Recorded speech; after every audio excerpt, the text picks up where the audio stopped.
Bruh.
The police said something to hear this. All praise.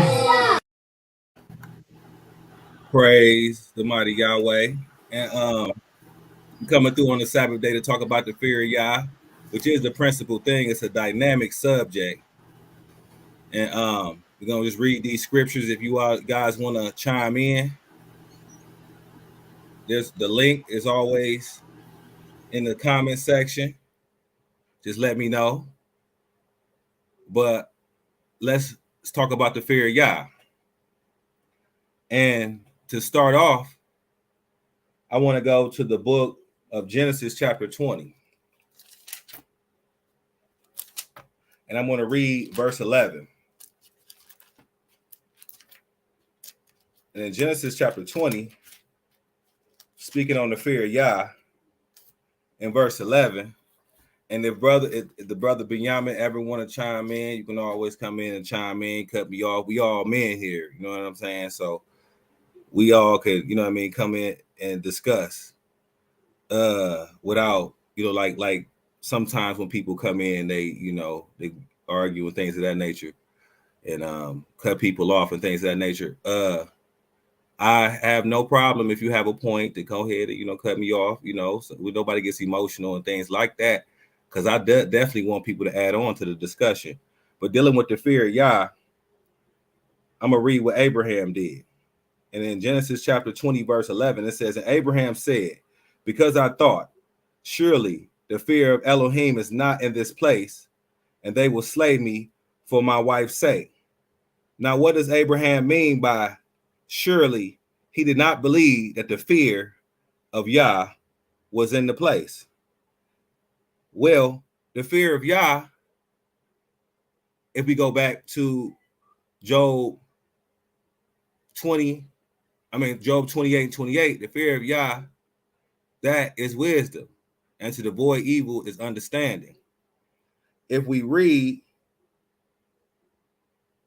and I'm going to go to verse 5, I'm going to go to verse 4 of the same chapter. But Abimelech had not come near her. Who was her? Sarah. He took Abraham's wife. And he said, Master, wilt thou slay also the righteous nation? Said he not unto me, she is my sister? And she, even she herself said, he is my brother. In the integrity of my heart and innocency of my hands, I have done this. And Elohim said unto him in a dream, yea, I know that thou didst this in the integrity of thy heart. For I also withheld thee from sinning against me. Therefore suffer I thee not to touch her. We see this king had the fear of Yah, the fear of sinning, the fear of breaking the commandment. And what commandment is that? We go to Leviticus 20 and 10.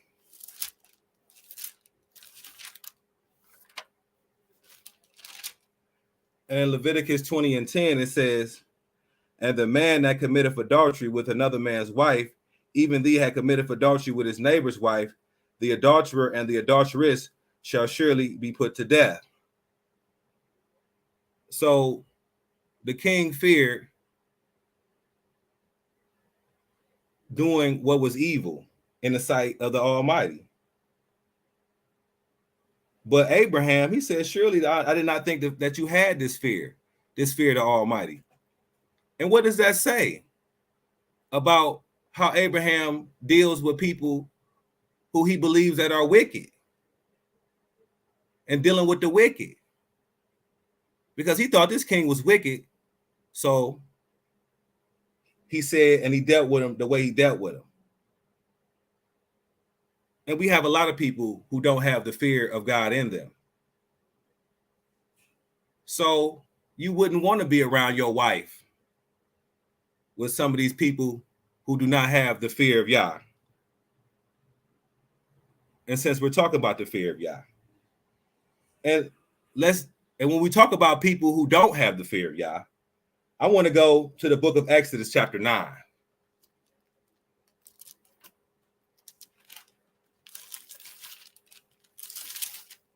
And in Exodus chapter 9, I'm going to start at verse 27, and we're going to talk about a person who did not have the fear of Yah. And Pharaoh sent and called for Moses and Aaron and said unto them, I have sinned this time. Yah is righteous, and I and my people are wicked. So the Almighty is showing them these different plagues. And the Pharaoh is saying, I have sinned. A sin is a transgression of law. He said, the Almighty is righteous, and I and my people are wicked. Let's keep continuing, though. Entreat Yah, that there be no more mighty thunderings in hell, and I will let you go, and ye shall stay no longer. So it seems as though this Pharaoh developed some fear of the Almighty. But let's continue. And Moses said unto him, as soon as I have gone out of the city, I will spread abroad my hands unto Yah, and the thunder shall cease, neither shall there be any more hail, that thou mayest know how that the earth is Yah's. But as for thee and thy servants, I know that ye will not yet fear Yah Elohim. He said, y'all saying this, you're saying, what did Moses say? I have sinned this time. Yahweh is righteous, and I and my people are wicked. The Pharaoh is telling Moses that Yah is the righteous one. But Moses replied to him and said, but as for thee and thy servants, I know that ye will not yet fear Yah Elohim. So one thing that we know about Moses, and one thing that we also should develop within one another, is to see if the people you're dealing with are going to fear the Almighty. And Moses just knew that he wasn't going to do right. But let's continue. And the flax and the barley was smitten, for the barley was in the ear, and the flax was bald. But the wheat and the rye were not smitten, for they were not grown up. And Moses went out of the city from Pharaoh and spread abroad his hands unto Yah, and the thunders and hail ceased, and the rain was not poured upon the earth. And when Pharaoh saw that the rain and hail and the thunders were ceased, he sinned yet more, and hardened his heart, he and his servants. So what happened right here with Pharaoh? Pharaoh claimed that he had the fear of Yah, but then turned around. He sinned yet more, verse 34, and hardened his heart, he and his servants. And when you're talking about the fear of Yah, people don't have the fear of Yah when they harden their hearts. As we see with Pharaoh, he claimed to have the fear of Yah, and the fear was ending for these plagues that were coming upon him. But even with that fear, he hardened against that fear. He hardened his heart. And the heart of Pharaoh was hardened, verse 35. Neither would he let the children of Israel go, as Yah has spoken by Moses. So he hardened his heart contrary to the fear of Yah. So when we talk about the fear of Yah, how people purge the fear of Yah from them is hardening their hearts, like the Pharaoh did here. And in the book of Psalms 95,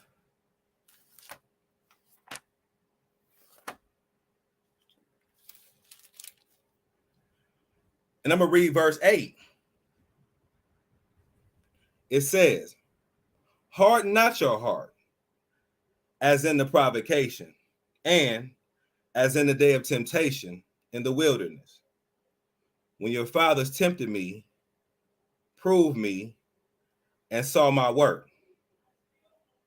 40 years long was I grieved with this generation, and said, it is a people that do err in their heart, and they have not known my ways, unto whom I swear in my wrath that they should not enter into my rest.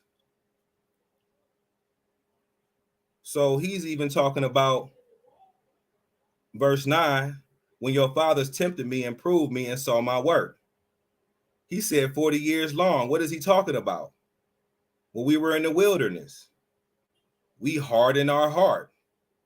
We erred in our heart, as it said in verse 10.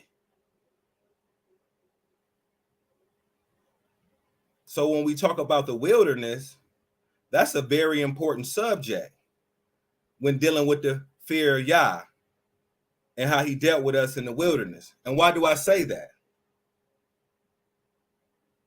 If we go to Ezekiel 20,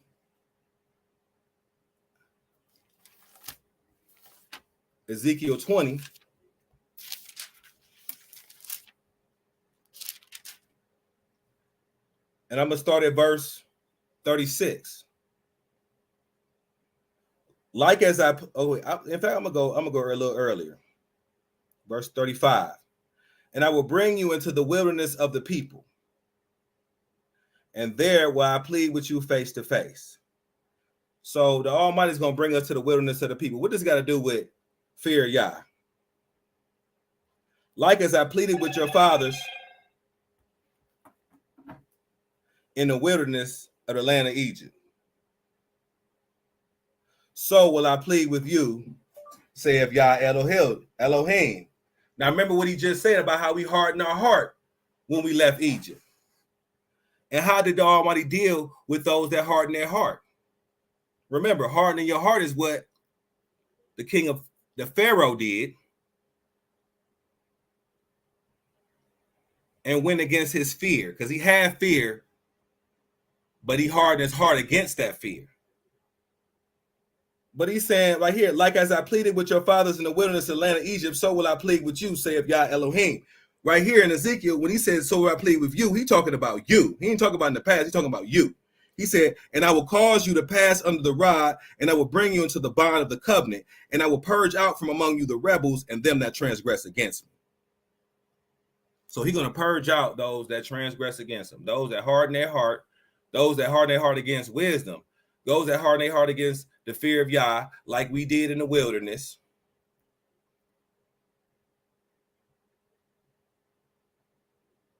Those he's going to purge out.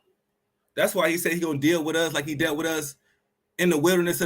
We need to learn from when Moses left out of Egypt and how our people act. They harden their heart just like the Pharaoh hardened his heart. They were Egyptian in heart.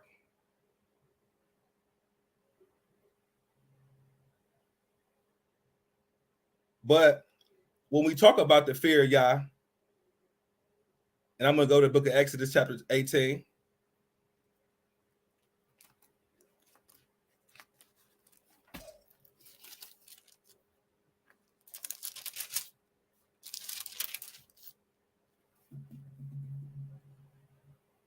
But when we talk about the fear of Yah, it's very important that people develop the fear of Yah.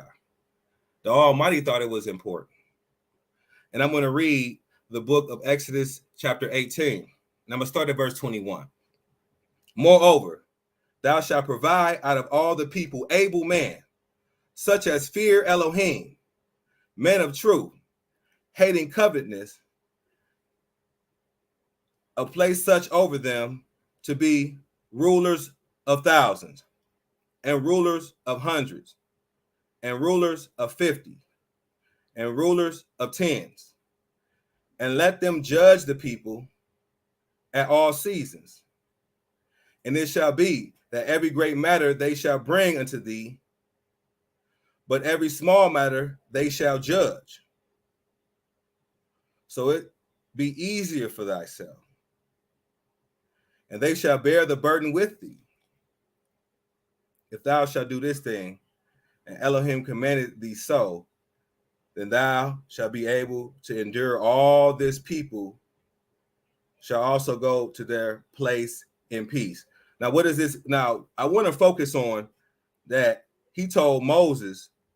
What did he say? I'm going to read this again. Moreover, thou shalt provide out of all the people able men, such as fear Elohim, fear Yah. So he put the people who were fearing Yah as judges, captains over thousands, hundreds, fifties, tens. But who did he put over them? He didn't put out, Moses didn't choose a man that was hard in his heart, that didn't have the fear of Yah. He said specifically, when you want to place somebody over other people, make sure the person that you place over other people, and I'm going to read it one more time before I go to my next scripture. Moreover, thou shalt provide out of all the people able men, such as fear God. What are we talking about today? Fear of Yah. So when you have the fear of Yah, you are able to judge and be over people. But let me reiterate that by going to Proverbs 29.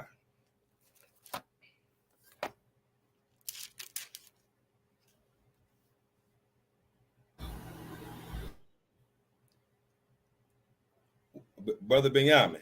Yeah, while you going there, that's that fear of Yah and that understanding. You're gonna have to have that if you're gonna be judging, ruling over people, because you're gonna need those righteous individuals to be able to, not be biased, So that's important.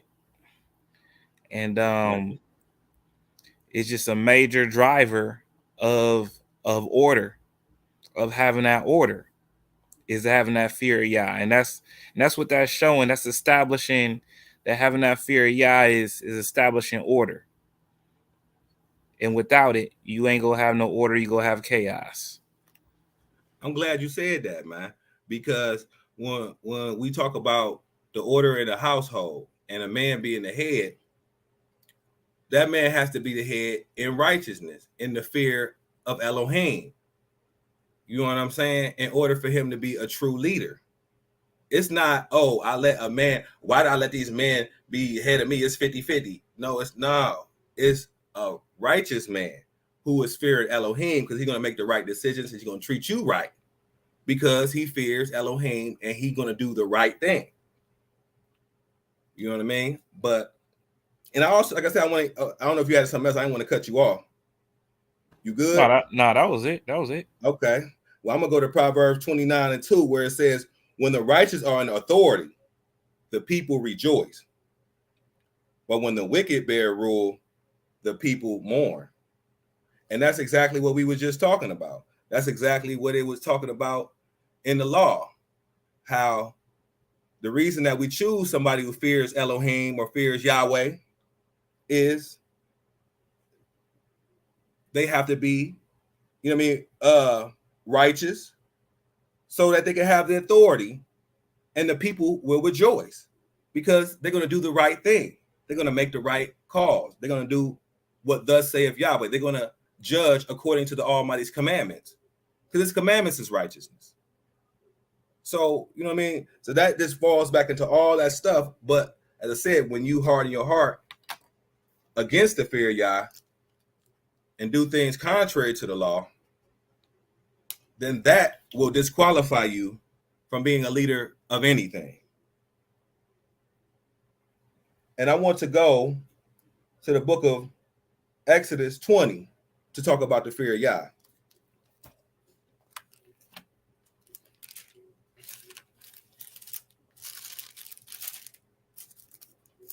And in Exodus 20, this is, you know what I'm saying? For any Israelite, they should know Exodus 20. That's the 10 Commandments. But I'm going to go after the 10 Commandments in verse 18. This is what it says about the fear of Yah. And all the people saw the thunderings and the lightnings and the noise of the trumpet and the mountain smoking. And when the people saw it, they removed and stood far off.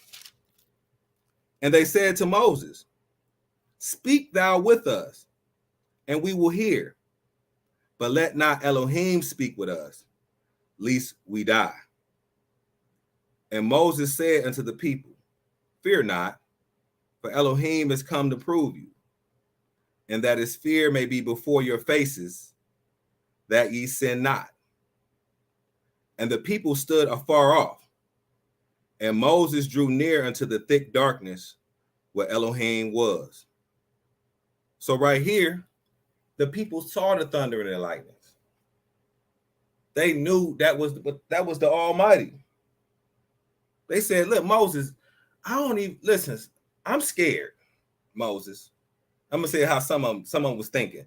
I'm scared. I seen all that thunder and the lightning. I seen all that type of stuff.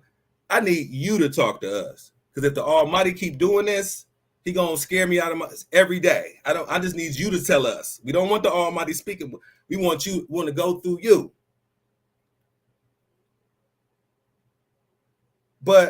And Moses said unto the people, though, "Fear not the Almighty." Don't fear him, for Elohim come to prove you, that his fear may be before your faces, that ye sin not.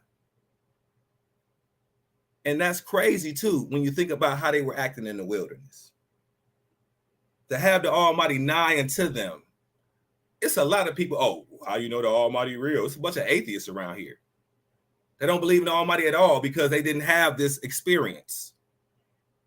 But so this is also telling you how much more you have to develop your fear of Yah. Because even the people who've seen these different miracles and the Almighty working, they still turned and did foolishness. They still hardened their heart against the fear of Yah. When it was happening, they were just like scared out of their pants. But one thing about, them wanting to talk to Moses, they were going to dog Moses, just like they dog all of the Almighty's people. But you're not supposed to be afraid. When you go and tell these rebellious people that fear the Almighty and keep his commandments, in fact, I want to reiterate that by going to Ezekiel 2.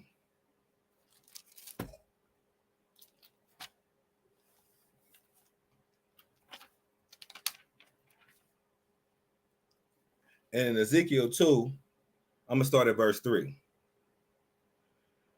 And he said unto me, "Son of man, I send thee to the children of Israel, to a rebellious nation that have rebelled against me. They and their fathers have transgressed against me, even unto this very day. For they are impudent children and stiff-hearted.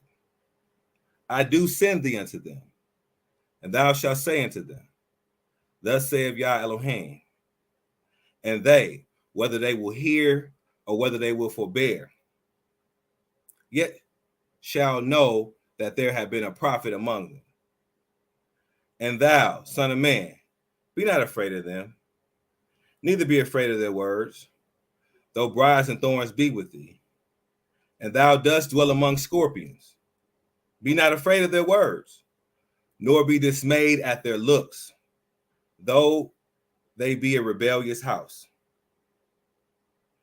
And thou shalt speak my words unto them, whether they will hear or whether they will forbear, for they are most rebellious. And we know how Jonah was. Jonah didn't even want to go and tell he didn't want to do it, but he had to do it anyway. Can't run from the Almighty. So another part of your fear is getting over a fear. Getting over your fear to speak the Almighty's truth. You don't have to debate nobody. You don't have to tell nobody they're disgusting or or insult them, hurt their feelings because they're breaking the commandment. But tell the people the Almighty's word, whether they will hear it or they don't hear it. If they don't hear it, fine. If they don't hear your word, if they don't hear the Almighty word, is it up to you to say you wrong, you this, you that, you stupid? He said whether they hear it, forbear. They may forbear. But when you talk about the fear of Yah, you have to get over your fear of telling people the Almighty's commandments. And that is also linked in with the fear of Yah, is getting over the fear and doing what you were commanded to do as one of his servants, Israel, is to be a light to this world. I'm going to keep it going, though. Ezekiel 3:1.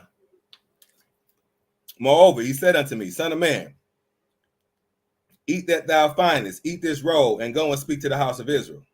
So I opened my mouth, and he caused me to eat that roll.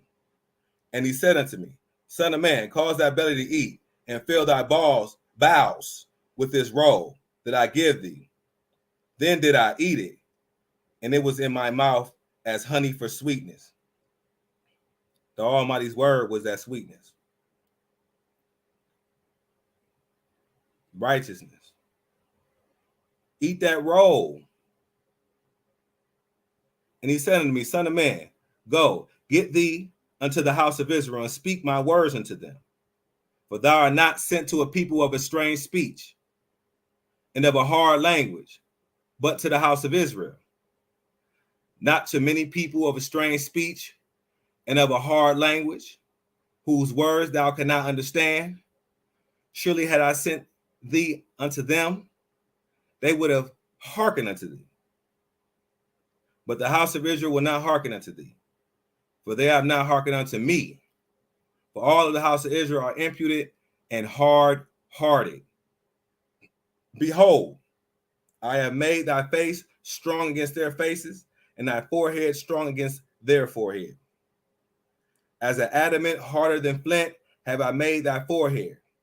Fear them not, neither be dismayed at their looks, though they be a rebellious house. Moreover, he said unto me, Son of man, all my words that I shall speak unto thee receive in thy heart, and hear with thy ears. And go, get thee to them of the captivity, unto the children of thy people, and speak unto them, and tell them, Thus saith Yah Elohim, whether they will hear or whether they will forbear. And you tell them whether they hear or forbear. But the fact is, you make sure that the fear of Yahweh is always on your tongue. Somebody asks you, are you for this? Do you do this? No, I have the fear of Yahweh. And he said that's against the commandments. That's not personal to you. But he said, thou shalt not commit adultery. Man shouldn't lie with another man. Woman shouldn't wear a man's garment. Keep the Sabbath day.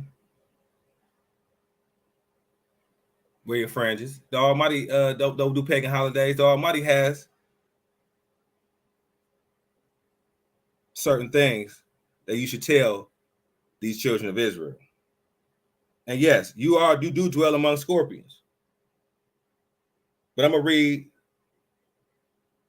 two more things dealing with the fear of Yah. If anybody want to join in to the conversation, the link is in the description. And I'm gonna go to Isaiah 34. And I'm tired of this. Yeah, also, if anybody got any questions, they can type it in. Questions or comments. Yeah, I'm gonna go to Isaiah 34 and verse 16. Seek ye out of the book of Yah and read. No one of these shall fail. none shall want her mate. For my mouth if I commanded, and the spirit it had gathered them. And I'm going to reiterate that with the book, with Proverbs chapter 19.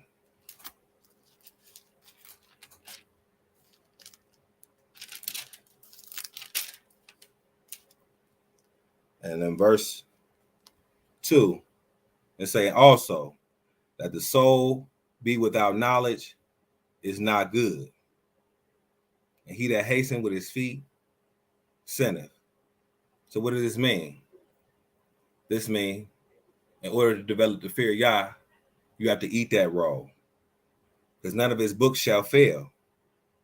But a soul without knowledge, it's not good. So you have to eat the roll. You have to read in order to develop the fear of Yah.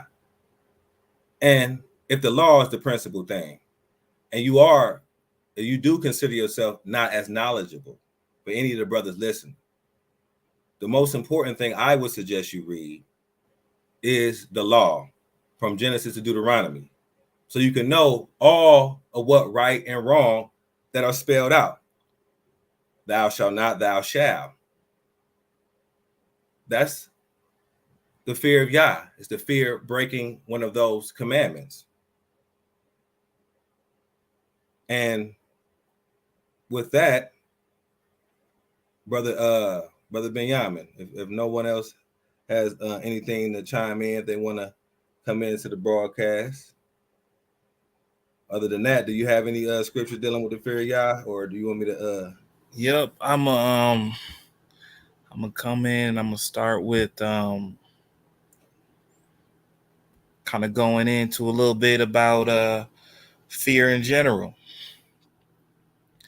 I'm gonna bring out that Ecclesiastes 12 and start at 12. But dealing with fear, man, fear is one of the most powerful motivators. You know, fear is stronger than the emotion of love. You know, that it drives people to do things, to not do things. You know, it's having that fear, you know. And even looking at this verse, Ecclesiastes 12 and 12, it says, and further, these my son, be admonished. The making of many books there is no end, and much study is weary of the flesh. 13, let us hear the conclusion of the whole matter. Fear Elohim and keep his commandments. For this is the whole duty of man. This is everything you just got done talking about. Everything you just got done talking about when it comes to fearing the Most High, you just got done saying, you know, just go to that book of the law. But even into that, going to the book of the law, it's keeping those commandments. I just talked to an elder this morning on fear specifically in this verse. And one thing that he brought out is that fear in this context, when we use the word fear in this context, is not so much as, oh, I'm scared or trembling, but more so of a respect and honor of the Most High. Kind of how you went in and you was talking about dividing, being judges over 50s. That's dealing with respect for the Most High, honor, respect for his order, you know, having that high regard, you know, not so much as oh, I'm scared, or, you know, being fearful, but more so in the context of having that respect for his word and his commandments and doing what he asked you to do out of honor and fear of being disrespectful to the Most High, or fear of breaking that honor of the Most High. And even listening to that just really opens up my understanding of how I even received that. Even when you break it down into the Hebrew, like, it will show you that Hebrew word, and some of the words it breaks down is to be awe, to fear, to reverence, honor, and respect. And then when I study and break those down, I'm like, man, it's a lot of different scriptures that talk about reverencing the Most High and reverencing His name, reverence His holy temple. And then when you go back to study what reverence is to have honor, respect, and fear. So even when considering we talking about this subject and this topic of fearing the Most High, is keeping it in its right context and understanding in its context of what it's talking about. How does it mean to be feared? What you got to add to that, Nate? Before I go on, Man, first of all, I can't believe I forgot that scripture in Ecclesiastes. That's like exactly what this subject is talking about, man. That just breaks Ecclesiastes 12, and 13. But I also wanted to say, you were just it was something in the book of Proverbs that I want to go to in regards to that type of fear, because like sometimes when people are so foolish, like the children, where it said, "Do not spare the rod, because you're going to deliver his soul from death." And a lot of times, some people do need a rod because you try to deliver their soul from death. They're so foolish, even like a child, because they talk about really correcting a child, putting, what I'm saying, so that he will not, like, don't go in the street. Oh, so they're going to go in the street anyway. You might have to get the rod to make sure that you do not go in the street. Correcting a child, but some people do need some type of correction, in order, like, or something. Like I said, a lot of times when something happens to people, then they feel like that's correction, and then they want to come back to the Almighty. You know what I'm saying? Because the Almighty told them to choose life or death. So sometimes when people choose death, they go in pitfalls and they fall and stumble. You know what I'm saying? But we want people to choose life and the fear of the Almighty. But I just say I can ramble, but my bad. So what you were saying about that correction in that rod is, in reality, when we children, that's one thing that only keep us in line. We start wilding out, we start acting up, and then if we getting threatened, okay, you keep it up, you'll get whooped. You know what I'm saying? Once we know, okay, that rod of correction about to come, we getting close to treading closely, then our hearts start pumping. Oh shoot, because we got a fear of that physical harm that's gonna be brought down upon us. You know what I'm saying? And remember what it's saying in Proverbs. It say foolishness is bound in the heart of a child. So, and you know what I'm saying, and that's why they need the rod of correction. They're going to do foolish things. But when you think about foolishness being bound in the heart of a child, when people stiffen their heart, that's foolishness being bound in their heart too. And adults can do the same thing. Of course, we can't punish them like we do our kids, but sometimes people are going to the point where they need correction in order to correct what they're doing. Sometimes we had what up to 40 lashes for certain things. Some people need correction. The lashes for the back of the fool. Sometimes. Just throwing it out there. Yeah, so that rod of correction is pretty much, us honoring and respecting, what I'm saying, that correction. True. Going back to fear. Yes, and that having a respect. It's like children respond differently to their mom and their dad, because they know mom go show that, that gentle. She go talk to you. She go show you that love. Pop, she go look at you, and your heart go start beating. Your heart go start beating. You already know. You already know. And if you don't mess with, you already know what's coming. It ain't gonna be too much conversation. You just coming, you just bringing it down. Yeah, that's manly. Now, a woman might holler your head off, but a man, you already know what it is. So, you know what I mean? But they need that type of fear and that type of structure. And you know what's crazy about that? When they always talk about how, fathers be alienated for a long time. Then the mother would say, oh, he's 14, 15. He out there with these boys. He's on you now. He's on you because he's too old and he don't listen to me no more. He's stronger. And he don't fear me, though. He don't fear me at all. He don't respect me. So I'm gonna need you to put that fear in them so you can get some structure in them. And by that time, it's too late. You didn't already develop him into rebellious young man. But I just want to throw that up in there, man. Well, what you saying is already in the scriptures, and the Most High speak about that, where he says in Isaiah, he said the children. He said women will rule the households, and the children will oppress them.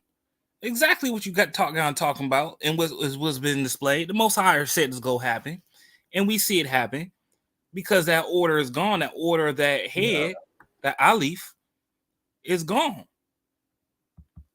Talked about that right in Isaiah. Remember which chapter that was? Isaiah 3 and 12. Exactly. I had it backwards. I went to 12. Yeah, Isaiah 3 and 12. Go to that real quick.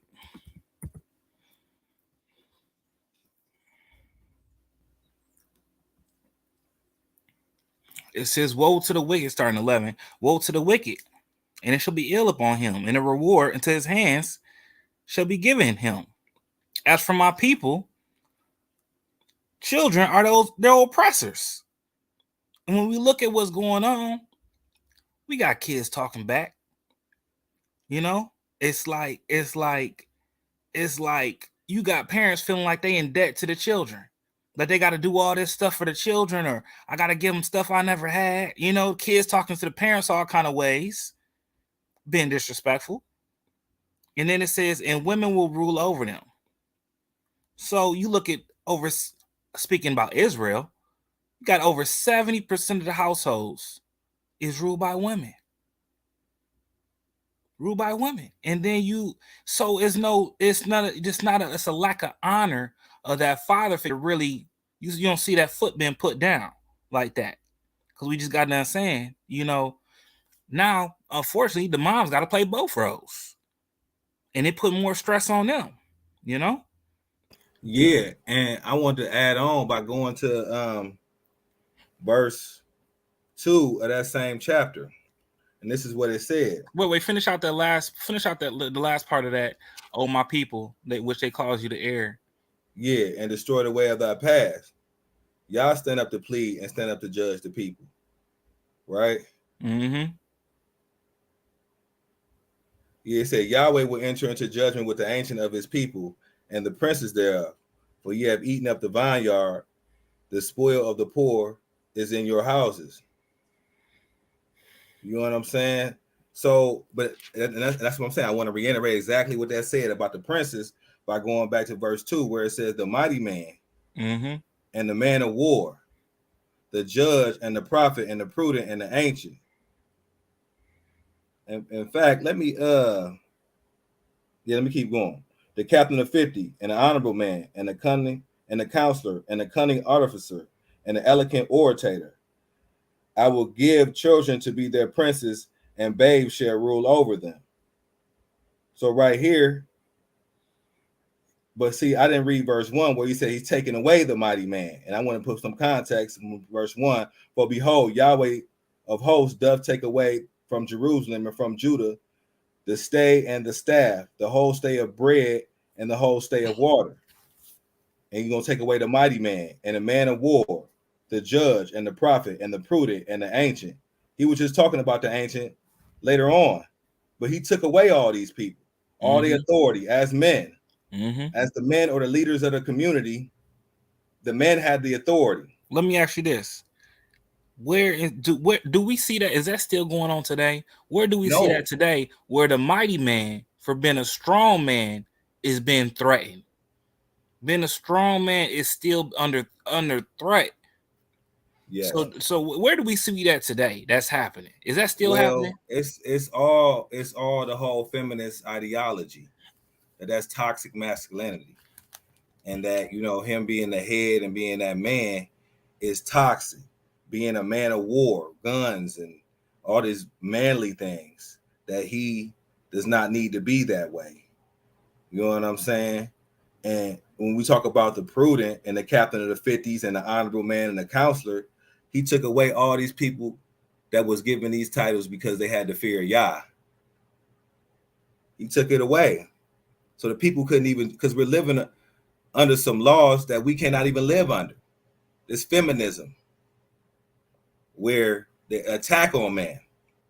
All you have to do is take out the man and you destroy, and you don't have to even kill the women and children, and you will destroy and take over a nation. And that's what's going on now with the laws here in captivity against male authority, the mighty male authority. What's up, though, fam? Yeah, I'm seeing it. I'm seeing it. It's more ways than one. You know, the police sense the slightest bit of aggression. You know, I know I talk to men. They say to go to interviews, and people just get intimidated by their baritone voice, and they find themselves in quote unquote white America or corporate America, and they gotta raise their voice a little bit higher, you know, or wear their clothes a little bit more tighter.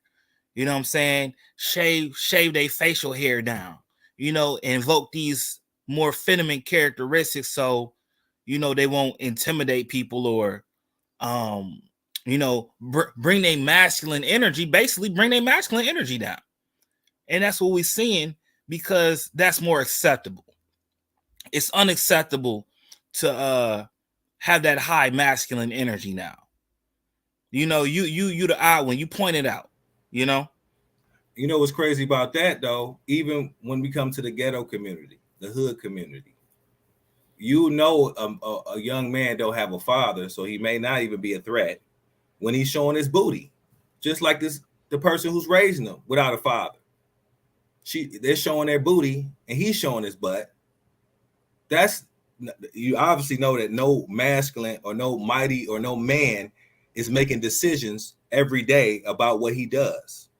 Because no man, man of any man of stature don't want his child walking around, his boy, his man child, walking around with his behind showing the world.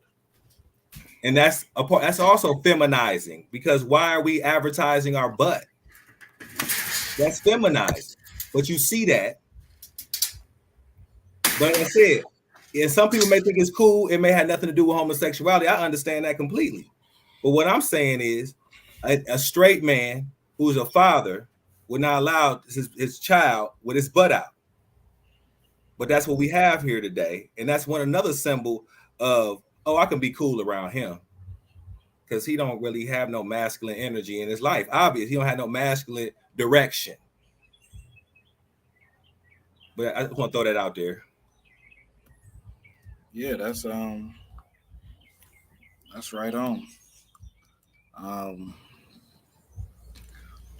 One thing about that fear, we was talking about basically fear. One thing we was saying is gotta keep in mind it's a major drive factor. It's a major operator in everything that we got going on. You know, it's a major force. You know, like you were saying earlier, choose life or choose death. You know, the Most High is life. Like, when you don't have that fear of the Most High and you're doing wickedly and ignorantly, it shortens your lifespan. It's a direct correlation to just shortening your lifespan. And just having that honor and respect for the Most High, I don't care if it's just eating the right way, exercising, that directly lengthens your life. Honoring your mom, that directly lengthens your life. But you got a lot of people out here that's been ignorant. They might not listen to their mom, might not listen to their father, and they die at 18, they die at 17, they die at 22. Because they, like you said, that foolishness abide in the children or in a child. And if they don't adhere to that rod of correction, next thing you know, they going out there, they wilding, they doing foolishness, and they go and they meet the Most High real early. You know what? I wanted to say something. Somebody was telling me it's not the fact that it's the women ruling the house and raising these men, that we have, you know, little boys with guns smoking weed at fourth grade, pictures of that, because I put a picture of that up. But basically, they were saying it because of the music industry and how we go in with the music industry, how we imitate those people. And I told him, and I made it clear to him, if it was fathers in the household, 80-90% of fathers in the household, it would not matter what was on TV, because just like in the past and just like in all of history, that father taught that son. If he was a carpenter, if he was, doing drywall, if he was a roofer, if he was anything, fix cars, he taught that son what he was doing. He showed that son how to be a man, and they're going to look towards their father before they look towards anything on the television. Hello. So for them, you know what I'm saying? So we have to go to the family structure and how that's been destroyed first. You know what I mean? I just want to throw that out there. That's the truth. That's the truth. The thing of that is I'm not gonna say music is not a factor, but just like you said, it ain't the overall reason. Because you got a lot of parents in the household, and you got kids who do listen to that music, but they don't walk down in that direction. I mean, it's a variable, but at the end of the day, the Most High said, look on to Abram and Sarah. You know what I'm saying? And by that, it's already shown we looking unto their actions. We not looking and listening to what somebody said to do or how to do it, but we as a people, we go learn by what we see. And if anything, I would say it's more the visual media than the what we listening to, because it's what we observing in the household. It goes right back to what you said, taking out those mighty men. And when you go back all the way to the social services way back in the day, that was one of the criteria, taking the man out of the household.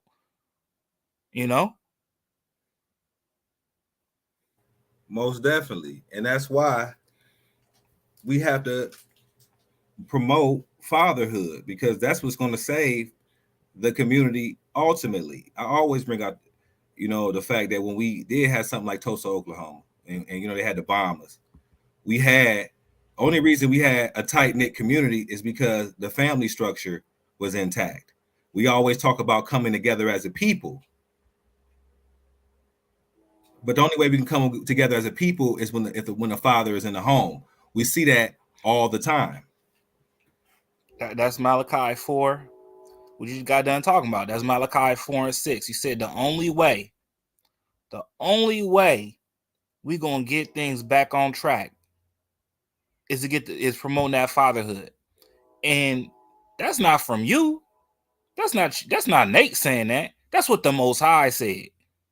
Malachi 4 and 6. We see the last verse says, and he shall turn the hearts of the fathers to the children, and the hearts of the children to the fathers, lest I come and smite the earth with a curse.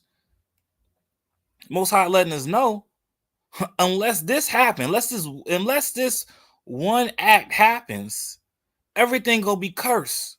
So when you come down to the foundation of the fear of the Most High, and having that order and structure, it comes right down to having that strong fatherhood, setting the foundation. And the foundation of that strong fatherhood is having the honor, respect, fear of the Most High. And the Most High is our Father. And it's setting everything in order of us respecting our Father and getting fathers back in the homes and getting those children being respectful. Is going to set everything back in order. But we see, as it say in Isaiah, like you read earlier, Isaiah 3, it's all out of order because fathers not ruling the households. So you got children oppressing, and you got chaos, and you got what we see nowadays and everything that's going on, Yeah, I wanted to actually go to the book of Esther, since we're talking about this, because the book of Esther, chapter 1, it was talking about how the king was disrespected. And I'm a read verse.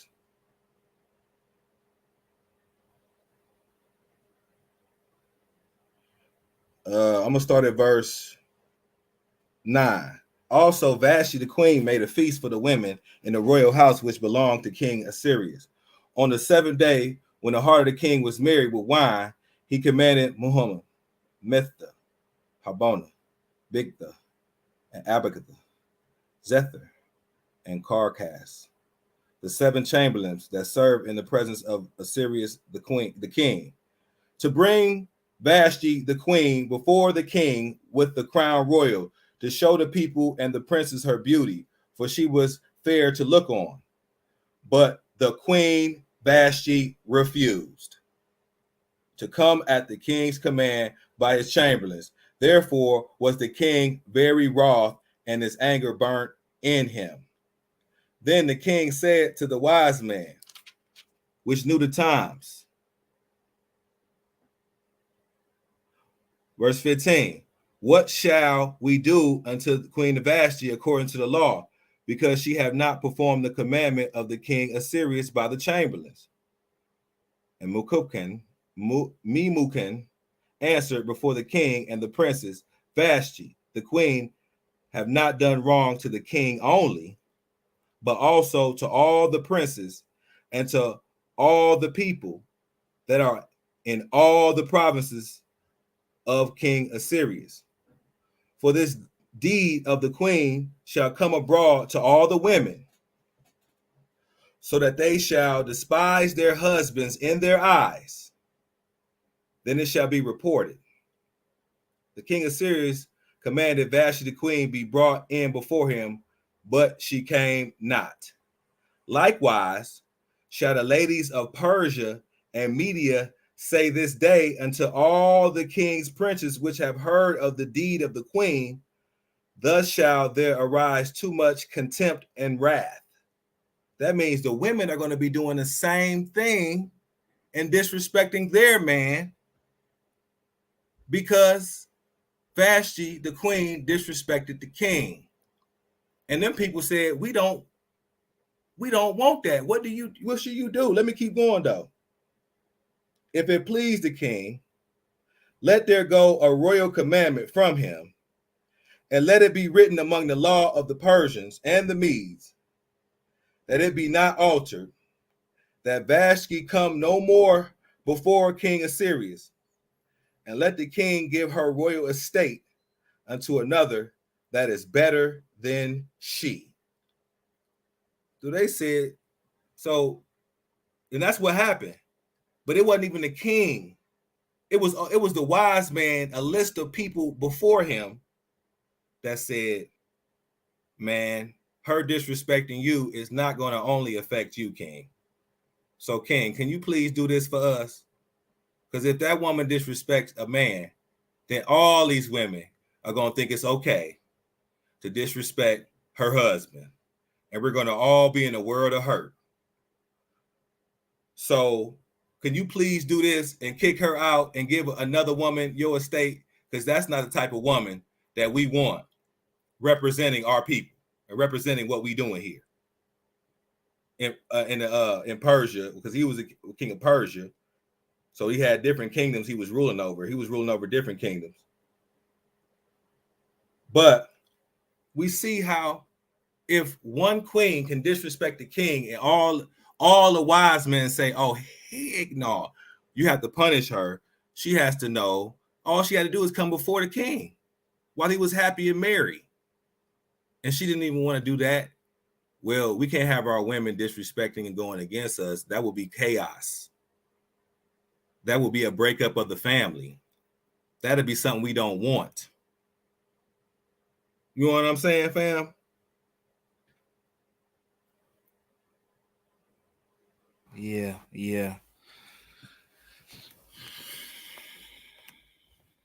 Yep. But yeah, man. So, just so we see them doing that now, where they just like, okay, independent woman, I don't need no man. He all this whole feminist ideology to dog a man. was something that would never be done in any place that wants to survive. All the people know if you want to survive, the family has to be intact. The Almighty's the head, you know what I'm saying? And then we report down.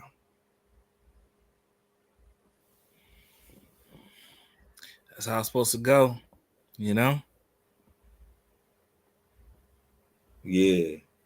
Yeah, it said, for this deed of the queen shall come abroad to all the women, so that they shall despise their husbands in their eyes. So they're gonna take the example of the queen and despise their and mess up everything. But and I'm gonna go back to Isaiah 3, because you was talking about Isaiah 3. I'm gonna go to Isaiah 3 real quick. I'm gonna read verse 16. And it says, moreover, Yah saith, because the daughters of Zion are haughty and walk with stretched forth necks and wanton eyes, walking and mincing as they go, and making a tinkling with their feet. Therefore, Yah will smite with a scab the crown of the head of the daughters of Zion, and Yah will discover their secret parts. That's haughty and arrogant, because, and you know how I know it's a Shabbat Shalom, Brother Michael. If you want to hit the link, you can. How I know it's haughty and arrogant is these people, the daughters of Zion, even our people here in America, are haughty and arrogant, just like Isaiah 3 says. You know who it is, because they say, we don't live in those days. We don't live in those days where a woman was a housewife, like the virtuous woman who was a housewife that bought a field, who made merchandise and gave it to the merchant. She was making all types of money at home. She bought a field and planted a vineyard. You know what I'm saying? This is a housewife, but we don't live in those days. Well, I'm a housewife and I gotta listen to you, and they oppress me. You know, when you hear something like that, we're talking about going to the old paths. When we tell a woman, okay, as a man, I'm supposed to deal with your getting the blessing from your family. And in fact, righteousness and truth's sake, a woman was never an independent woman. She was under her father until that man went to her father, either with a dowry, but he had to get permission from the father to marry that woman. So she would leave from her father's house and go to that man's house. They was never independent. But right now we have these daughters of Zion that are haughty and walk with stretched forth necks, wanton eyes, walking and mincing as they go and making a tinkling with their feet. And the Almighty's going to curse this type of mentality, because we need unity. It's not to dog the women, because we want, especially the daughters of Zion, to not have a hardened heart so that they can survive, because we do need one another. I do need the daughters of Zion. So when people do say certain things, it's not to criticize, it's to help you and help us, because really we all we got. But we see, like I said, that feminist ideology, and it's haughty. The daughters of Zion are haughty. What does haughty mean? Uplifted, prideful, arrogant. They know what's right, and they don't care what nobody say. Can't nobody tell them nothing, and they're by themselves, independent. Arrogant. They so arrogant, they won't even listen to what the Almighty said. The Almighty said a man can have more than one wife. But they are prideful and haughty. They won't try to understand it. They'll just say that part, we're gonna scratch that out. Or none of y'all qualify for that. They come up with lies. But that's because they're prideful. You know, speaking on that, one thing they say is oh,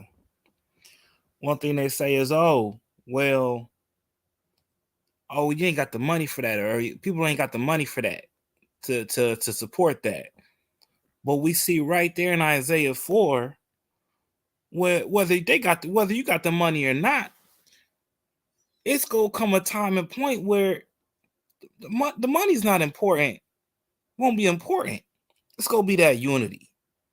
And Isaiah 4 is they letting you know the women go come to you letting you know they ain't gonna worry about the money. The humble women ain't gonna be worried about the money because they're gonna understand the importance and necessity of a head and a man. And she gonna say, look, I'm gonna eat my own food. Now, let's go, man. Go. Can you go to that real quick? That Isaiah 4. Yep. Listen, Isaiah I'm gonna eat 4. my own food. I'm I'm gonna gonna start cover Isaiah 4. myself. I just want to be under your covering. Because when she called by his name, she under his covering. She want to be under that protection. And this humble woman is willing to, let's say 7 women go do that. This woman is what, and it's crazy that we talking about this because just yesterday, I was explaining to a young lady, you know, I'm married and everything. And she like, you know, I'm okay. I know you poly. I know you just got married, but I just really, you know, she want that masculine energy. She want to be connected to that masculine energy. In whatever way she, you know, expressed it, she wanted that connection. And, you know, she was like, and I'm like, well, what's your expectation? She's like, oh, I don't have no expectations. I'll help you do whatever you need to do. I'll help you do this. I'll help you do that. I just want that masculine connection with the understanding that I'm already married. You know, so you go see that humbling, but you also go see that when it's a transition into things, outside factors going on. But that verse just goes to show. Like some of people's excuses, it's irrelevant whether somebody got money or not. You know, these is righteous people trying to get on one accord. Now, I'm not saying that it's not good to be able to support somebody because you should, but I'm just saying that verse right there shows is no necessarily not a criteria like that when you got some humble women willing to quote unquote support themselves in addition to being a part of a larger unit, family unit, you know? But see, one thing that they really fail to realize when they talk about poly is they got a bad taste in their mouth because of Islam, or they got a bad taste in their mouth because people call it poly, but they don't have the rules. One thing that the mores did stress to us about poly was poly. First of all, it was a marriage. It wasn't no poly relationship. It was a marriage. And when you're talking to a woman about poly, you know, there's rules to the game, like the Almighty's laws. That has to be set down at the beginning because that is the authority that's over the man. What's over the man? What is over me? I know I'm over you, but what is over me? And then when she understands that it's the Almighty's commandments that is over that man, then if that man does do it wickedly or go against the Almighty, that's when she can say, okay, you have broken these commandments. We need to work on it, whatever the case is. But if you are a wicked man, like when David went to, what's his name, Nabal or Naaman, when he went to that one of them brothers. But yeah, so it's not just, oh, we're getting together and we're just going to be, and we're going to do this. No, we have the Almighty, we have the Almighty's authority. We're walking in the Almighty's laws. Can two walk together, at least they be agreed. So when you agreeing to poly, you're not agreeing to no little la-di-da. You're not agreeing to no Muslim stuff where they can beat their wife. You're not agreeing to all that, you know, them other poly, whatever the hell, because people have a bad taste of poly in their mouth because they don't know the righteousness of the Almighty. They don't know his commandments. They don't know that when you live under his commandments, you can have peace. You can come together. So that I really believe that's what I'm saying. So they have a bad taste in their mouth about what they see as poly. But like I said, they have to know the Almighty first to even be as humble, to even really, you know what I mean? Or not necessarily know the Almighty first, but they have to have some type of morality, rules, boundaries, understanding to even say, okay, well, I can consider this. Because in this world, they rather have 2 men get married than have a man have more than one wife. But what was you saying, though, family? And now, brother Michael Smith, you got something to say?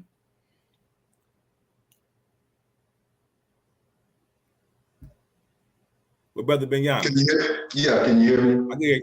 I hear you. Okay. Yeah. First, giving all praise, 100% to the Creator Yah, as in Hallelujah, and I like to say Shalom and peace to everyone. Yes, and my Hebrew name is Eliah Ben Yah, And you may know me better by The World of Blacks. I had that channel one time. And my first channel was Iron Star. That's when I first remember meeting you, brother. You've been on here on the battlefield a long time.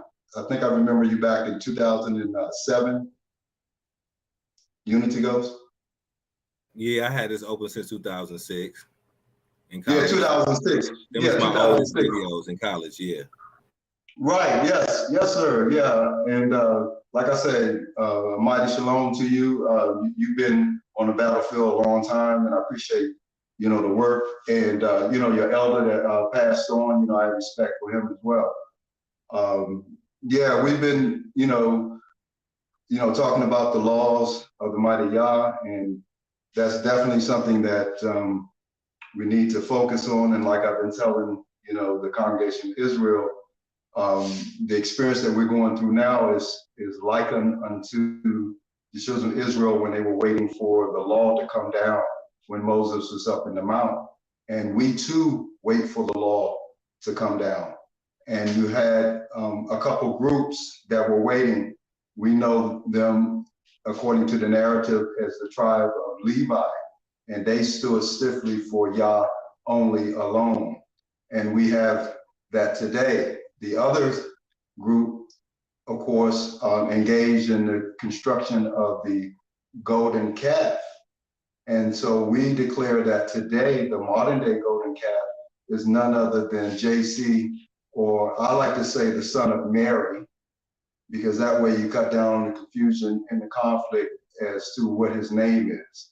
But when I say the son of Mary, everyone knows who I'm talking about, who they say the world ignorantly calls Jesus. So they created this. Yes, sir. I don't want you to lose your thought, but it reminds me of in the book of Maccabees how they set up the abomination that maketh desolate, and that was in the Greek days, and they put it in the temple.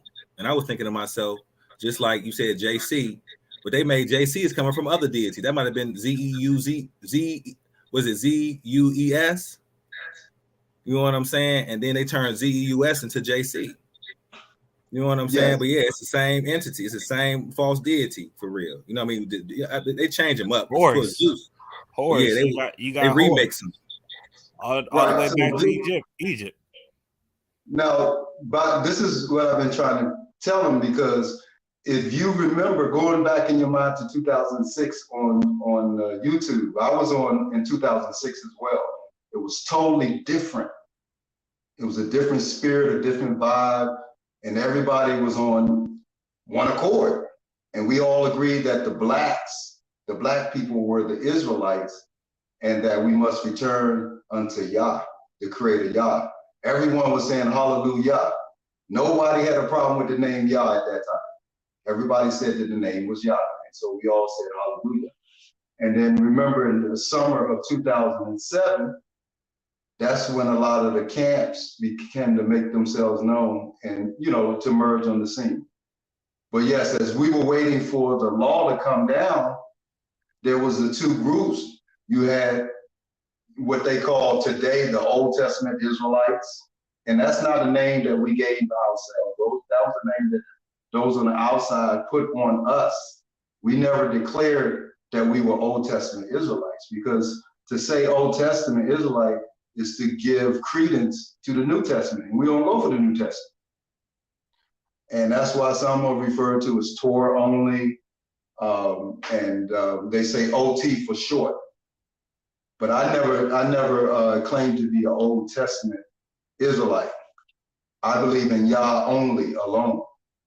And so that's what this battle is over. It's not Old Testament against New Testament. That's a smokescreen. They put those names on us. They put the name Antichrist on us. You remember that, Unity Ghost? They start calling us Antichrist. Then they start calling us non-messianic. But we're not non-messianic. The scriptures tell us clearly who's going to be the king in the eternal kingdom of Yah very soon. Does it not? And calls him by name. It says King David. Does it not, Unity Ghost? Yeah, it does. Yes. So this is the thing, and I learned a long time ago, Unity. Like I said, I came on in 2006, and I first put on my first channel I put up in 2008 called Iron Star, because at that time everybody was talking about the mark of the beast. So I said, well, let me go in and establish who is the beast before you get to his mark. And I put out a series called The Beast, and I was immediately shadow banned. And it's hard to find. I can't even get into that channel, but the videos are still there, and it shows you that all roads lead to Rome. And here we go. The prophecies have been fulfilled. We're in the last days, and we're about to get the kingdom, because the trigger point is World War III, as we know, the fall of Babylon. Jeremiah. Jeremiah in the 50s that deals with the fall of Babylon. And even to some extent, Revelation deals with it. It talks about Babylon being divided into 3 parts. And that's sort of ties into the what they call the Illuminati's plan. But you, like I said, you have the 2 groups. You have most Israelites today deal with the son of Mary. Is that a fact, Unity Ghost? Yeah, I'm not too much to judge, but they definitely do a lot of, stuff contrary to the Almighty. What I would say about that is, I'm not the judge. So because there may be messianic that when he passed under the rod of correction, you know what I'm saying, that he found not to die, or whatever the case is, like it was talking about in the book of Ezekiel. How when he does bring us back. But you're right. You're right. We're not judging. I don't want you to jump ahead, because I didn't say anything about judging, did I? No, you didn't. No, you didn't. I just wanted to be, be clear about it, because I just want to get right, because a lot of people may not understand, me and you, we can go back. See, we were Israelites before YouTube. Yeah. See, a lot of people can't say that. You see what I'm saying? Yeah, and I'm just saying. I'm just saying. Usually, we always deal with the book and the doctrine, not the person. You feel me? No, that's all we're saying. We're not dealing with the person. We're not dealing with the person. We're dealing with the doctrine. Yeah. And okay, let me say this: the doctrine, and I'm tying all of this into us waiting for the law to come down and the story of the children of Israel in the golden calf, because the golden calf represented the son of the Egyptian god Hathor, right? Is that correct? I don't really know. Okay, you know that there was a goddess in Egypt depicted as a golden cow, right? Yeah, I heard that. Say that again. I heard that before. Okay, yes. Okay, this is not, we're just building. And so the golden cow had a holy child, a son, that was depicted as a golden calf. And the children of Israel reared up an idol, waiting for the law to come down. Same thing today. And so there's a battle. That's why we talk and we go back and forth on the internet. But if you remember, prior to 2010 on the internet, we did talk, we did quote unquote battle, we went back and forth, but it was respectful. There was no slandering and making it personal, as you say, right? Because it's not supposed to be about that. Yeah, right? like, truth be, I'm gonna be 1,000 with you. If I'm battling a Muslim on Islam, I'm going all out. But if I'm battling my brother, and my brother, because I got a grandma who's a straight up Christian. I'm not gonna hate, you know what I'm saying? These really my family at the end of the day. So well, you know what I'm saying? So when I approach her, I always, you know what I'm saying, I always make it about the subject and not about them, in order for you don't need to make it about them. In order for them to know that it's really love. I really want you to turn and do the right thing. I'm really trying to point you to the right direction. You know what I'm saying? Yeah, what I'm saying that. Yeah, but it don't need to be about anything personal about even your brother. This is what I'm saying. you were there on YouTube before 2010. We done had all these different battles, and we done settled the score. You had brothers like Edomite Slayer to wipe the floor with the Egyptologists and the Messianics. So it was done before then. Then I came out, then back out in 2010 as the World of Blacks. You was doing your thing. They ain't never answered those questions. We are getting ready to go to the wilderness, right? Just as the children of Israel were waiting, aren't we about to go to the wilderness, Unity Ghost? Well, I'm gonna read Ezekiel 20 to answer your question. Ezekiel 20 and 33. Yes, sir. As I live, saith Yah Elohim, surely with a mighty hand and with a stretched out arm and with fury poured out will I rule over you. And I will bring you out from the people, and I will gather you out of the countries wherein you were scattered. And with a mighty hand and with a stretched out arm and with fury poured out. And I will bring you to the wilderness of the people, and there will I plead with you face to face. Like as I pleaded with your fathers in the wilderness of the land of Egypt, so will I plead with you, saith Yah Elohim. I will cause you to pass under the rod, and I will bring you into the bond of the covenant. I will purge out from among you the rebels and them that transgress against me. I will bring them forth out of the country wherein they sojourn. They shall not enter into the land of Israel, and ye shall know that I am Yah. But right here, what I'm saying is, when you talk about going to the wilderness ourselves, the Almighty said He gonna bring us out. So when He brings us out, that's when we're gonna go to the wilderness. Well, somebody just say, can we go to what wilderness? Where at?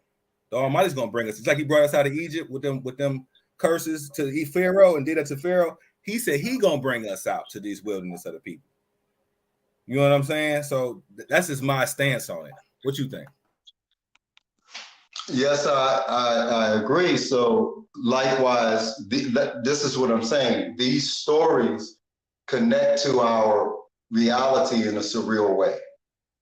We have, just like Aaron. Aaron knew better. Aaron was a Levite. But the Levites stood stiffly for the worship of Yah and Yah only, because they worshiped the golden calf as Yah. And we have many of our brothers that, instead of adhering to the first commandment, which says, have no other God before me, with the addition of the Son of Mary, that violates that commandment in a real way. So we had Aaron. Likewise, we have so-called OTs that, well, when it comes to the Son of Mary, they know maybe it's not the best thing to do, but they kind of go along with the program. And that's how we looked at Aaron. He knew better, but hey, compromised on it. So what I'm saying, bro, is that there are so-called OT, but we're really Yah only, you know, in the light of the first commandment. And it's like a line is being drawn, as it was in that day. On one side of the line, you have Yah only, and then on the other side of the line, you don't have Yah only. And it's not a personal thing. It's not a focus on an individual per se. But if you go to 1 Kings 18, verse 21, and you can read that, and that may clarify more what I'm saying.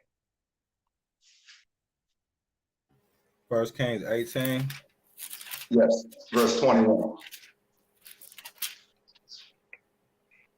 And Elijah coming to the people and said, how long halt ye between two opinions? If Yah be Elohim, follow him. But if the deity, then follow him. And the people answered him, not a word. Then said Elijah unto the people, I only remain a prophet of Yah. But the deity that's it. I wanted you to stop there. But you know, okay. Yah went on to remind Eliah that, no, I have 7,000 who have not compromised and bowed the knee. and they stood for Yah and Yah only, as you have today. Well, this is what I will say about that. We're in a multifaceted society right now, and it's not, when we talk about Old Testament only, it's not too many Old Testament only, but this is what I would say it is. It's many people that support the laws of Yahweh. So if a messianic is saying a man shouldn't wear a woman's garment, a woman shouldn't wear a man's garment, honestly, even how the wicked Catholic religion believe as against abortion, yes, we can be contrary when their doctrine is contrary, but we have to have a balance too. And when we know that they are right about something and they are in line with what the Almighty said, then give them their just deserts on that.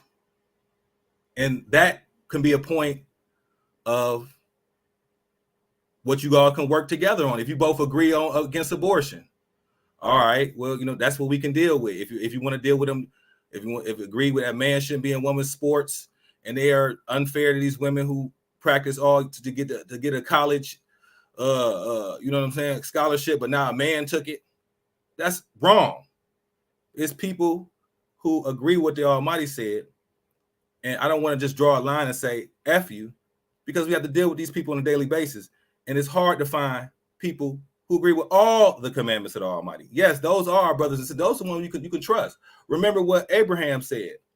He said he didn't even think it was the fear of the Almighty there with Abimelech, when Abimelech took Sarah, his wife. He just said, he said, I'm not going to do this because I don't think y'all fear the Almighty. That's why I said what I said, because it's no fear of God here. But it's some people who do fear some of the Almighty's commandments, that know right from wrong, know that if you break this commandment, something bad's going to happen. It's not a good thing. It's not wise. So I would say, even with people who disagree with me, if you can agree on any of the commandments, then I have to do nothing but say you are right. You know what I mean? You feel me, bro? Yes, my brother. You do understand that while they were waiting for the law to come down, Moses to come down from the mountain, they had discussions like we're having discussions now. Mm-hmm. But when he came down, it was a dividing line. And you just read it in 1 Kings 18:21, and this is what you see on the internet in the Black community. You have a whole lot of people representing, while a whole lot of people are, standing on, looking on, and viewing the whole show and making up their minds and making a decision what they're going to do in terms of worship. That's why it says Eliah came before the people. Remember, yeah, it's going down right now. Well, what I would say is this. We have people in our congregation that I would consider my sisters and brothers that will say that it's okay to be an independent woman. That father's rights is not a problem in the community.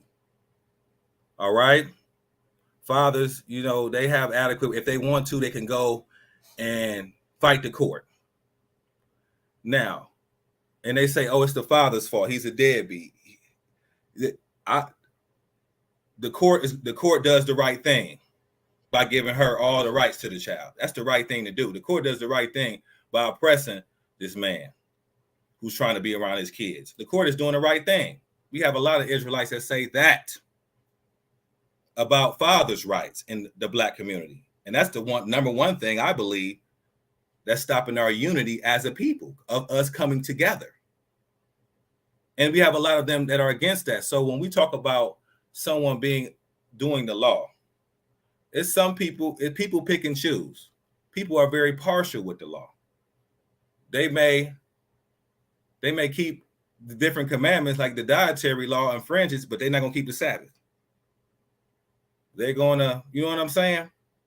So that's why I said when it comes to like-minded causes, you can get with like-minded people. And if they can agree on right and wrong with you, whatever subject that is, you can move forward with them on that subject. I even had Gentiles who agree that this way, the laws are on the books about fathers should be changed. They have more sense than a lot of Israelite men and women in the community. They don't think it's a problem.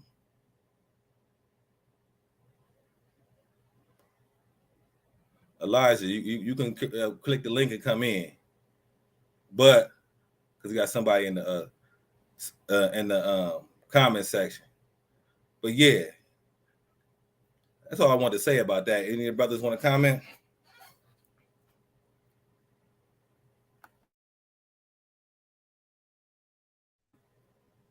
Said, watch the warning to Israel, brother Elijah.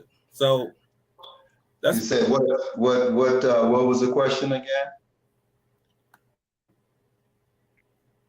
Somebody asked me a question. No, well, we were talking about unity, talking about the divided line, the line between messianics and.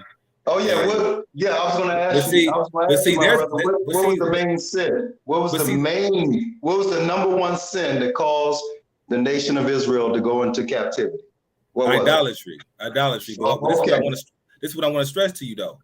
Okay, we got Old Testament, like you said, only whatever they want to call us, Tanakh only Israelites that are divided because they believe the day starts at evening and not in the morning. So that may be the case. But when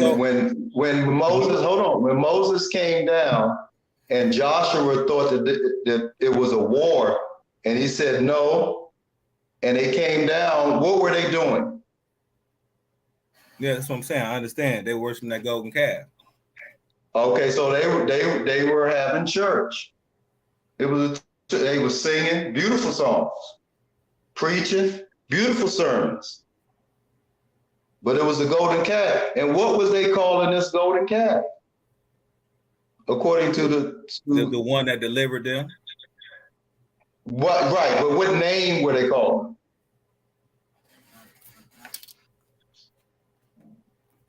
This is how deep it was. Deep the deception was. Where is that located?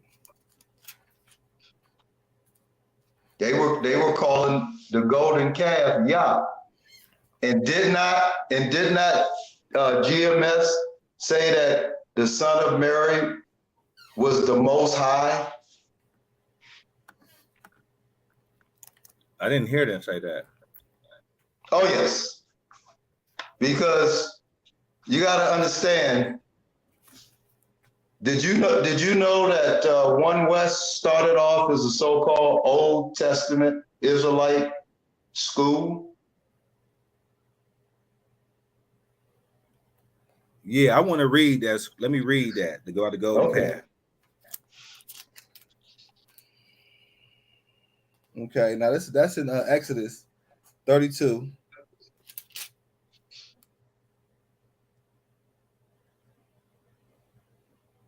Okay, I'm gonna read verse 19. And it came to pass, as soon as he came nigh into the camp, he saw the calf and the dancing, and Moses' anger waxed hot, and he cast the tables out of his hands and brake them beneath the mount. And he took the calf which they had made and burnt it in the fire, and ground it in the powder, and strawed it upon the water, and made the children of Israel drink of it. And Moses said unto Aaron, what did this people unto thee, that thou hast brought so great a sin upon us?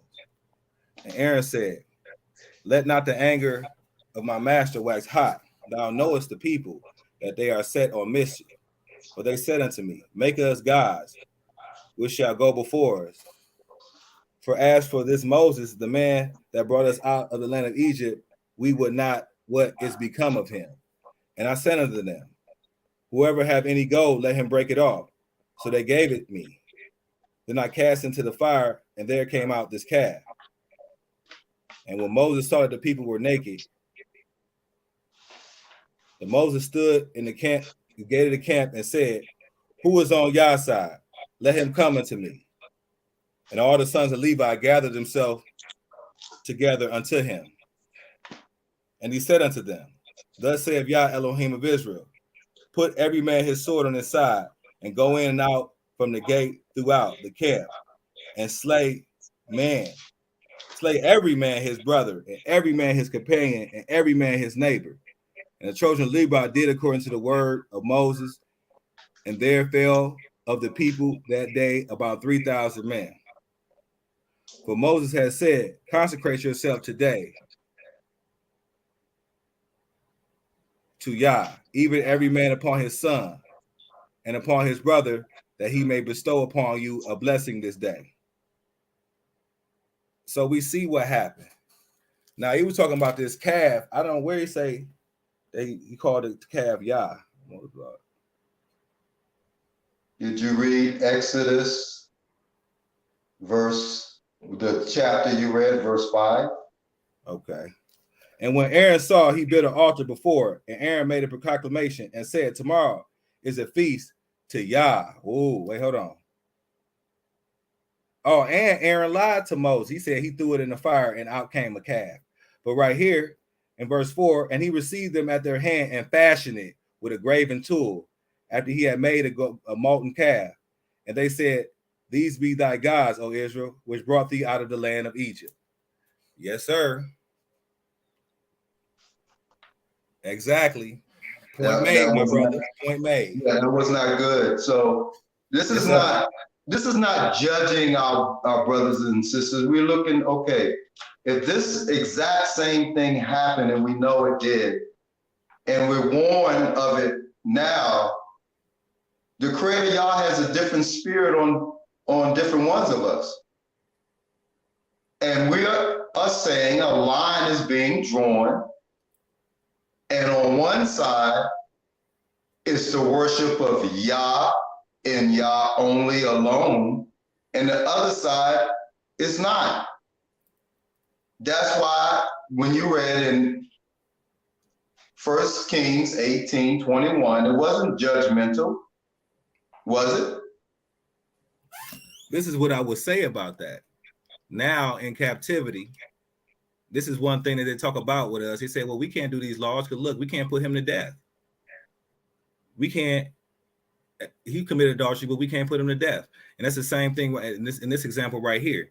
The Almighty's going to be the one to purge out the rebels in that day. Right now, you know, we can have a divided line right now, but let's be honest though.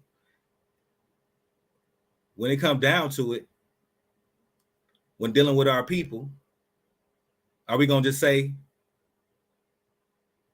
no communication? Because I know I was blind, but it took a brother to strive with me. I was a Muslim in college before I, before I learned the Almighty's commandments and turn and start doing these videos. But even when I was dealing with him for months, I was still a Muslim. And the brother worked with me. And he turned me. Well, actually, the Almighty did, but he just told me, he worked with me and told me to read something. He read the law, read from Genesis to Deuteronomy, and then come back and tell me the Almighty ain't the truth. And I did that, and that's what woke me up. But it does, you know what I'm saying? So when you saying that dividing line, I see the Almighty dividing us that day when we go back and he deliver us from all the four corners of the earth. He's the one going to bring us, you know what I'm saying, and separate and purge out those that are hardening their heart, that are breaking the commandments. And yes, we already know idolatry is that number one commandment. So if you're doing idolatry, you're going to die when the Almighty purges out the rebels. You're not going to make it to the land the Almighty promised our people. That day of Yah is going to be terrible for you. That's no doubt about it. But what I'm saying is, we still have to. Real quick, just give me about 15 more seconds. What I'm saying is, we still have to do what Ezekiel 2 says, and tell them whether they will hear or whether they forbear. I'm not saying deal with them on a regular basis, on a daily basis, communicate and all that type of stuff. But when you are in the presence of people who disagree with you, humbly, not pridefully, like you already, I know what's right and you dumb enough, but humbly let them know. You know what I'm saying? The Almighty's commandments, what the Almighty told us to do, whether they will hear or whether they will forbear. You feel? Yes, my brother. I wanted you to keep, to continue. I like what you're saying. And you're right. And that's what I do all the time. Humbly.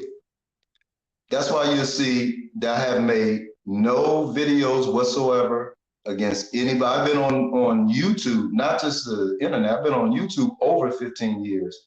I've never slandered anybody. I've never talked about their family or any personal things. Only thing I do is I put a lot of videos out, put out my views and my beliefs. On, my brother, right on. Yes, I put out what I stand for, and I open everything up for me to, be questioned on my beliefs. And also, I will ask people about their claims, especially if they claim that what they're standing on, that Yah said it.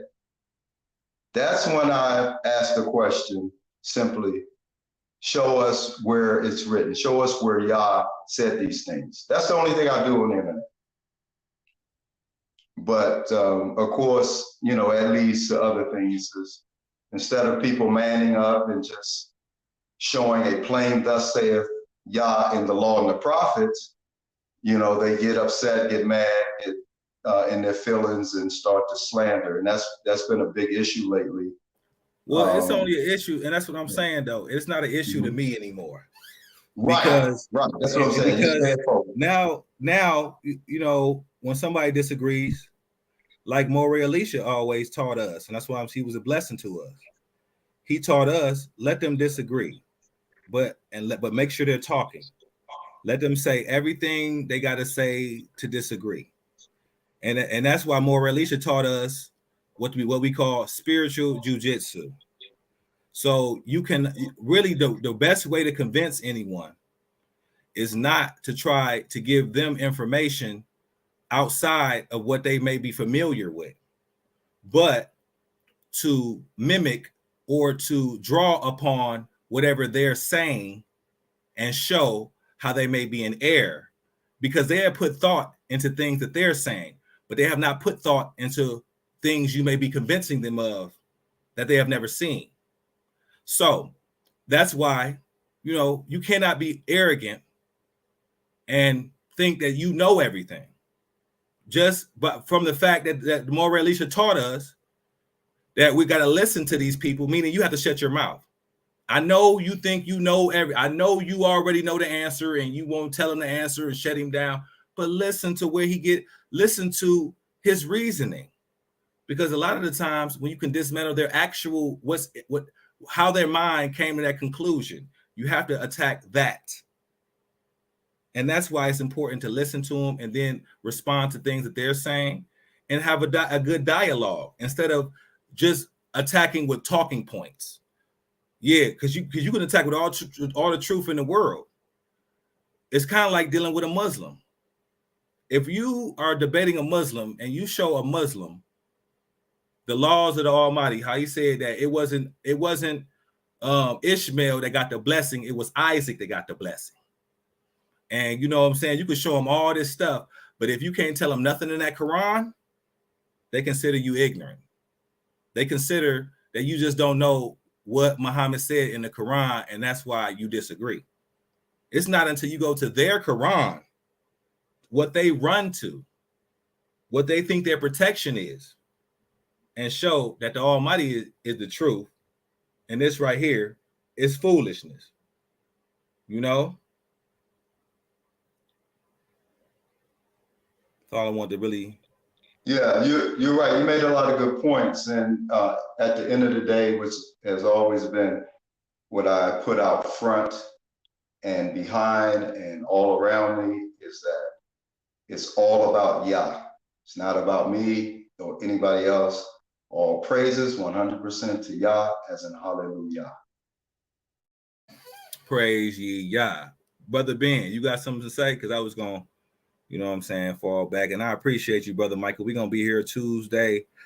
I'm sorry, I said Tuesday. That's 2:00.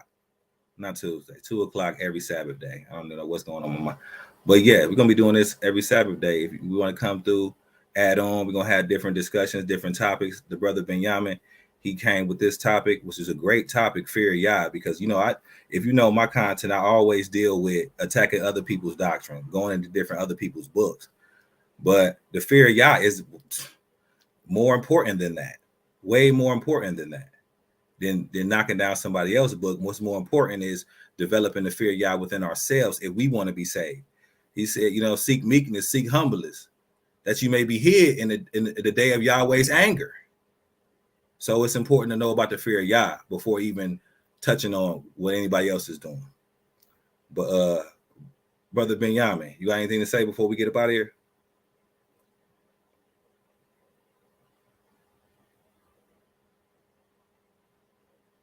The brother may be busy. Brother Mike, you want to say anything before we get up out of here? Yeah, I'd like to end by reading a scripture, if you don't mind. Okay, it's in the book of Malachi.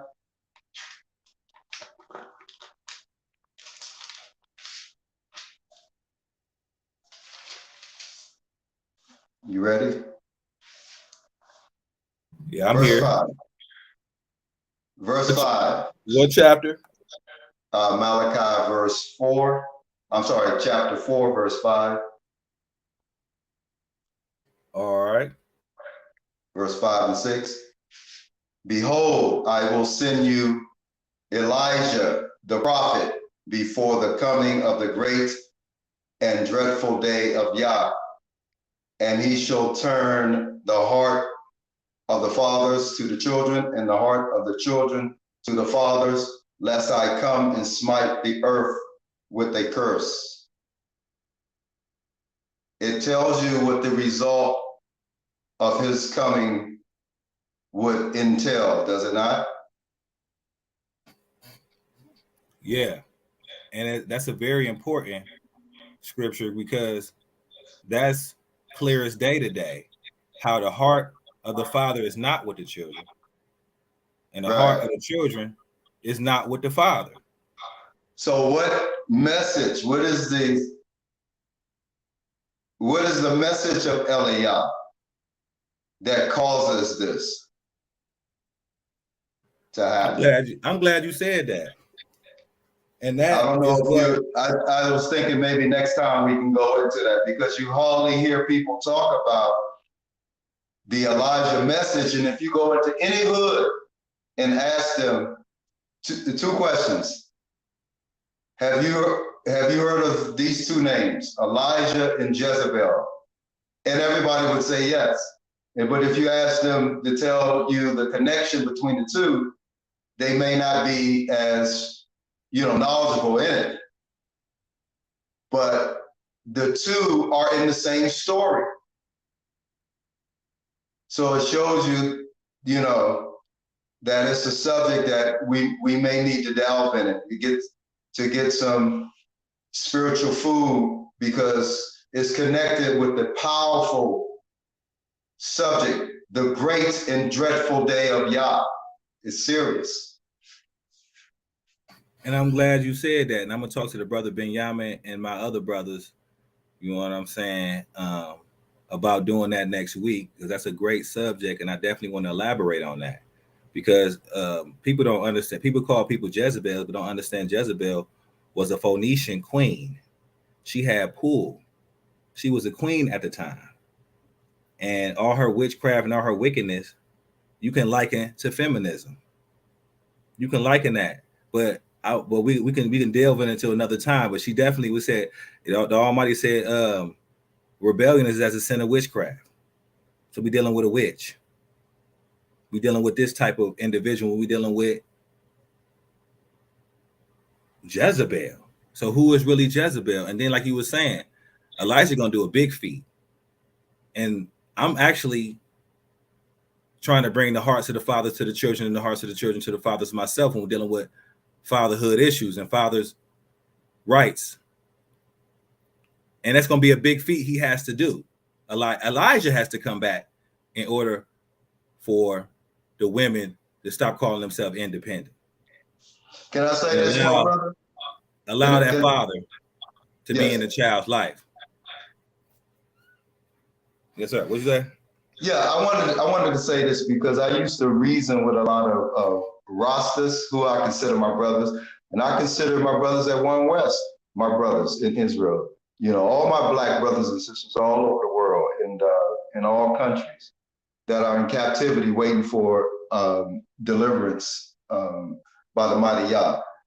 Now, I mean, you hit a lot of things on the, on the nail, brother. I'm sorry for interrupting your flow. I want you to continue because I do want to say a couple things because you're bringing up some good points about the fatherhood and bringing the fathers and also bringing the Creator, who's our Father, back connected to the children of Israel. So that's all implied. But go ahead, my brother. No, actually, I was just closing it up. You know what I'm saying? Because we done with the Fear of Yah. We may do it next week, but I really want to deal with what you were saying about Elijah coming back. Elijah and Jezebel. Now, when you were saying, sorry for cutting you, but you were saying Jezebel, even the brothers that are into the New Testament, does not Jezebel figure large in Revelation? I will have to check that out. When he mentioned Jezebel, the Phoenician queen, and the things and how she was oppressing the prophets of the Almighty. You know, all the people that feared the Almighty, they were hidden in the cave by Obadiah because of the oppression of Jezebel. So when we talk about reading about Jezebel, I haven't read, but if you could put something together, then I would like to see that. But what I read about Jezebel, a very wicked woman.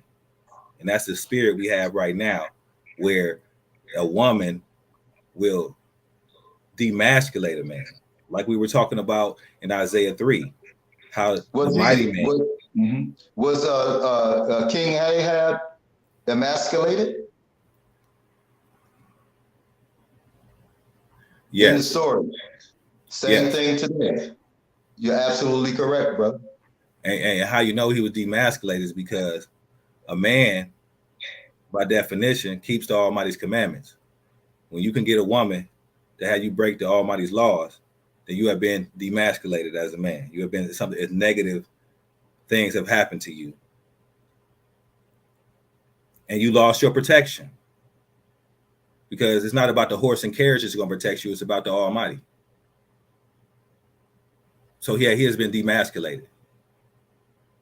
But like I said, I want to kind of end off with that though. Like, you know what I'm saying? Unless brother Iyah, and like I said, if you're on Facebook, I need you contact me or put it in the private chat. We talk before we get on live. I got a couple brothers on there. Some of them just like to listen. Some of them come in, you know what I mean? But actually, you know what I mean? We'll hopefully have a lot more brothers. But yeah, if you have, hit me up on Facebook or leave it in the live and we can go on the chat and we can discuss what we're going to be talking about, because the brothers brought up the Fear of Yah. That's why we was dealing with that. Brother Ben, you still there?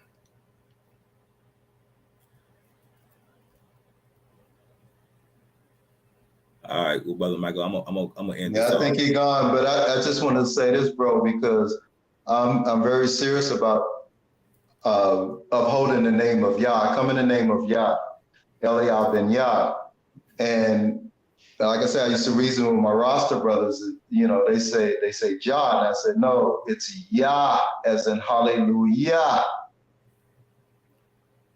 And remember, just like today, there was mass confusion, and one of the issues was, what is God's name? The same thing that Moses said, what is your name? And look at the controversy of the name issue today, Unity Ghost. But all you got to do is think, what is the name of the last day prophet? he comes in the name of his power. And he comes in the name of the creator Yah, as in Yah, the son of Yah.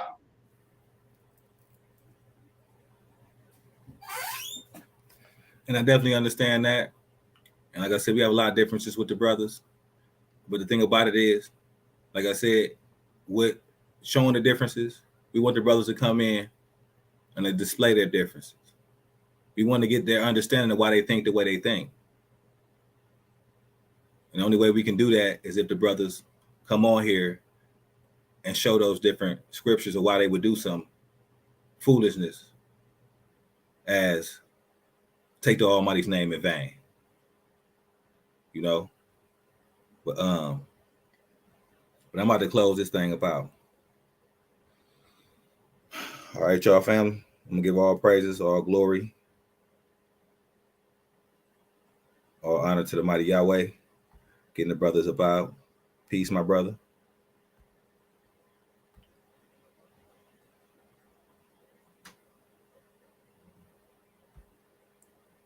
And I'm gonna end this off on my IG. Okay, I'm gonna send you that. I'm gonna end this thing off though. Praise Yah. See what it will bring. Fear Yah. Everything. Yahweh loves converts the soul. I guarantee that is everything. To know Yahweh. Leave people alone. Leave them alone. Mostly prominent. Like shout out because we're dominant. Yahweh's strength is greatly working. The beginning, because he started it. Scriptures written, 2 ears to listen. Women, men, and children. Here is the prescription. Our way of life is not a religion. Hebrew Israelites, the secret treasures hidden. We were chosen and given a mission. They could read the Torah, but not with his wisdom. Praise Yah. Praise Yah. Praise Yah. Gotta praise Yah. Praise Yah. Represent. We gotta represent. We have the strength. We also represent. Seeking Yah. Always seeking Yah. Seeking Yah. Always seeking Yah. Yah is faith. He is our Elohim. We also represent. Pray for your spirit. Keep trusting God. I guarantee he hears it. Remember where he brought you. Never